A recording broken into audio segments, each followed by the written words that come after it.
अगर मैं आपसे कहूं कि मैच का मजा लेना सीखना हो तो जडेजा साहब से सीखो। हम यहां घर बैठकर मोबाइल में मजा ले रहे हैं तो जडेजा साहब ग्राउंड पर मजा ले रहे हैं। और इंग्लैंड वालों को एक ऐसा मजा ले रहे हैं कि इंग्लैंड वाले सोच रहे हैं कि हम हंसे इस मजे पर कि रोएं, वो खुद नहीं समझ पा रहे।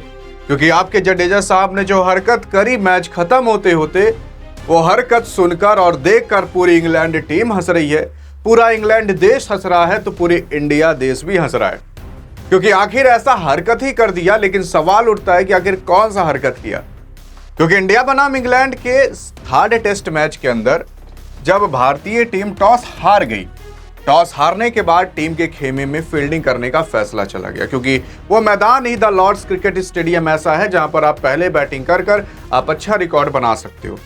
लेकिन हाँ, यहाँ इंग्लैंड पहले बैटिंग करने उतरती है और फिर इंडिया यहाँ पर बॉलिंग करने उतरती है। अब बॉलिंग करने उतरी तो सिंपल सी बात है, जडेजा साहब भी फील्डिंग करने उतरे होंगे। लेकिन यहाँ कुछ लोग सोच रहे थे कि भाई आपके सिराज साहब भी तुस्सी ग्रेट हैं।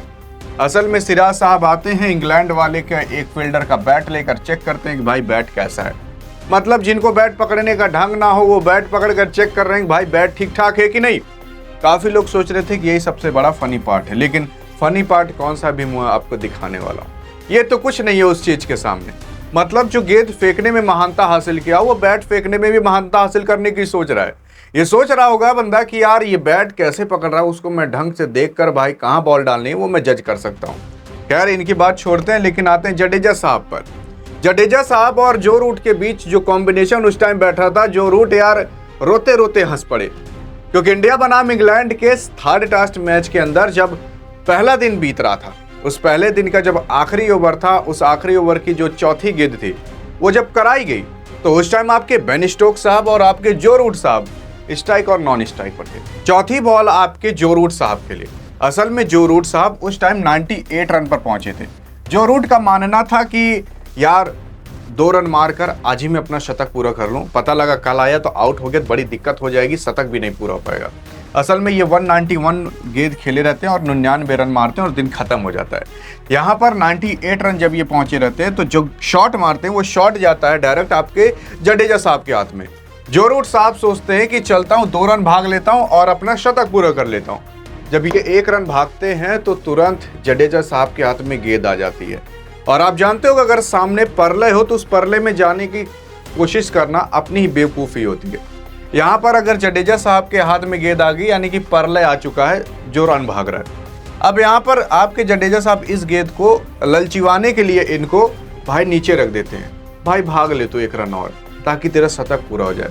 जैसे ही जो रूट भागने की कोशिश करते हैं तो भाई यह गेंद वापस से उठा ली जाती है। और गेंद जब वापस उठा ली जाती है तो आपके जो रूट साहब की बस पैंट गीली होने से बच जाती है। वो गांव में कहावत नहीं है और कहा नहीं जाता जब थोड़ा सा खाना बच जाता है तो ले ले कूद कूद, ये जो किया जाता है गांव के अंदर, वही सेम हरकत आपके जडेजा साहब जो रूट के साथ कर दी है। असल में जो रूट को कह रहे हैं भाग भाग भाग भाग भाग ले, लेकिन जैसे ही भागते हो तुरंत धय दिया जाता है 1 बॉल।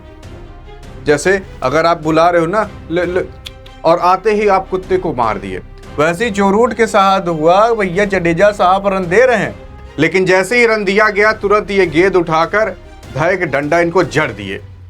लेकिन डंडा जड़ने से बस ये बच गए, और अगर जड़ दिया गया होता तो आज ये 99 पर ही लुढ़क गए होते। बाकी आपको क्या लगता है कि यहाँ जडेजा साहब गलत किए कि नहीं? और मुझे तो लगता है पूरा सही किए। लेकिन बेन स्टोक का शतक पूरा होना चाहिए कि नहीं? क्योंकि आपको और हमें पता है कि भाई जब टीम इंडिया और इंग्लैंड इतना मिलजुल कर खेल रही है तो हमें दुश्मनी करने का क्या ही फायदा मिलेगा? कुछ मिलेगा थोड़ी ना। अब यहाँ पर भाई जब आपके रविंद्र जडेजा और जो रूट साहब इतना मिल बांट कर खेल रहे हैं, उसरी खेल रहे हैं, तो हमें भी उसरी देख लेना चाहिए एक इवनिंग को। और इसी वजह से भाई हमें भी मिलजुल कर रहना चाहिए। बाकी आपको क्या लगता है कि जो रूट का शतक पूरा होना चाहिए कि नहीं? मैं तो सोच रहा हूँ शतक पूरा हो लेकिन तुरंत आउट हो जाए उसके बाद। आपको क्या लगता है? बाकी अगर अधिक जानकारी चाहिए इंडिया बनाम इंग्लैंड के थर्ड टेस्ट मैच से संबंधित तो बगल में क्लिक करके देख सकते हैं। मिलेंगे इस वीडियो के अंदर, तब तक के लिए जय हिंद और जय भारत।